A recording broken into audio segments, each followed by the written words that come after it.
Good morning, my fellow book fans. Bronson here again to bring you another book review. I got up early this morning, like I do pretty much every morning, and decided to finish up the book I was reading. None other than R.L. Stine's The Nightmare Room #1, Don't Forget Me. Now, growing up in the 90s, I was big into the Goosebumps craze. I loved the show. I had so many of the books. I mean, it was Goosebumps mania back then. You couldn't ignore it.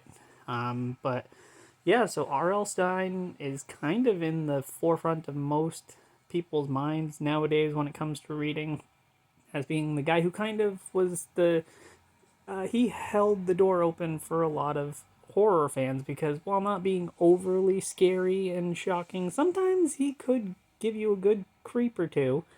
But, it was done in a very safe manner, nothing too over the top and stuff like that. It was just fun little gateway horror, basically. So, to my surprise, here is a series of his that I've never read, The Nightmare Room. I love the title, by the way. I love the tagline, Open the Door to Terror. It's a very interesting idea. And I'm glad to see R.L. Stine really just... The guy just doesn't stop writing. He's still, to this day, writing Goosebumps books. But anyways, to this book. What's it about? It's about Danielle and Peter. They just moved into a new house. And so for the talent show, Danielle and her friend Addie decide they're going to do a hypnotism act. And so they decide to try out the whole thing, hypnotize Danielle's little brother Peter. But things go horribly awry. And all of a sudden he stops acting like his normal self. And then he slowly starts forgetting things, who he is, what he does, what he likes. And then slowly over time, people start to forget him as well. Even Danielle is starting to forget him. And it's almost like he just disappears.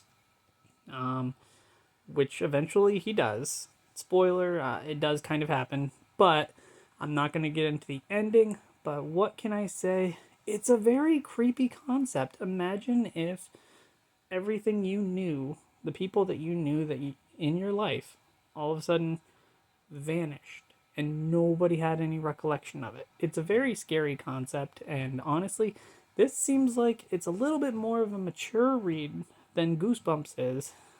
But not adult. It's not quite as mature as his Fear Street books would be, but it's a step above Goosebumps. So if your kids are kind of getting a little over Goosebumps, they can step into the Nightmare Room, and it's a little bit spookier. Nothing, no violence, no over the top gore or anything like that. So it's still very kid friendly. But yeah, I highly recommend this book. It was very captivating. I enjoyed the entire thing. I finished reading it this morning in one sitting. Absolutely love it. I highly recommend it. I say go to Amazon if you read on a Kindle like I do. $1.99 for each book in the series. I bought book number 2, Locker 13. Looking forward to reading that later. I don't know if that's going to be the next book I review. But yeah, I definitely give this book 5 out of 5. I highly recommend it. If you're looking for a nice, breezy, creepy read that's not overly scary, but just something fun to read in between other books maybe.